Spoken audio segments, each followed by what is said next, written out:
In the United States, candidates running for office are usually selected through the primary elections.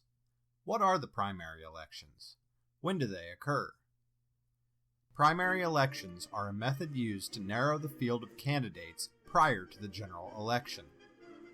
Candidates will compete against members of their own political party in the hopes of gaining the party's nomination. After winning the party's nomination in the primary election, that candidate would then go on to face a candidate from the opposing party in the general election. Primary elections have been used to nominate candidates since the early 1900s. This was viewed as a more democratic method of selecting candidates than the party convention system used throughout most of the 1800s. Instead of a small group of party delegates selecting the party's candidate, the voters selected the candidate that best represented their needs and beliefs. Throughout the 1900s, the primary elections grew to play a larger and more important role in the nominating process. There are two basic types of primaries that most states engage in: a closed primary and an open primary. Each type of primary has its advantages and disadvantages. It should be noted that the rules and regulations of each primary vary from state to state, but most states recognize similar guidelines. A closed primary is a primary in which a voter may only vote for candidates in the party that he or she is registered for. For example, a Republican voter would only be allowed to vote for the Republican candidates, and a Democrat would only be allowed to vote for Democrat candidates. Typically, in a closed primary, voters who are not registered with one of the two major political parties will not participate in a closed primary.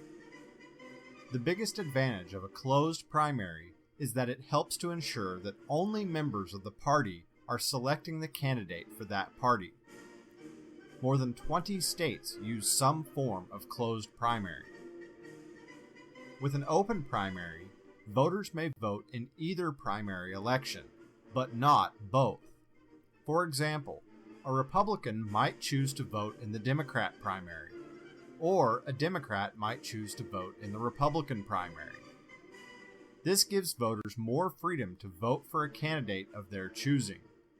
However, it can cause situations where voters from one party will purposely vote in the opposing party's primary with the intention of helping a weaker candidate win. This will help their candidate be more successful in the general election. This practice has become known as raiding. Presidential primaries occur once every 4 years. The elections take place throughout the spring of a presidential election year, with the earliest primaries starting at the beginning of February. New Hampshire's primary is traditionally the first, with South Carolina following shortly after. Some states do not use a primary at all. States such as Iowa, Nevada, and Minnesota, and several others, use a method known as a caucus to determine the winning nominee from their state. A caucus is a public meeting of party delegates where a nominee is selected. There are some disadvantages to the primary system. One disadvantage is that it causes a significant amount of political infighting.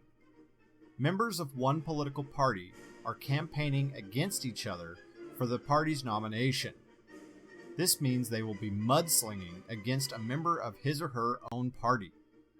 These attacks could weaken an otherwise viable candidate when that candidate enters the general election. Primary elections are also expensive. A candidate must raise enough money to run a campaign for the primary election. Then, once he or she has secured the party nomination, that candidate must then turn around and run a second campaign in the general election. This process could easily be twice as expensive, since 2 campaigns have to be run rather than just one. However, most will agree that the primary elections are a necessary step in the American political process. The primaries help the American voter narrow his or her choices from a host of candidates down to just 2 or 3. It allows the most people possible to participate in deciding which candidates will represent the 2 major political parties in an upcoming election.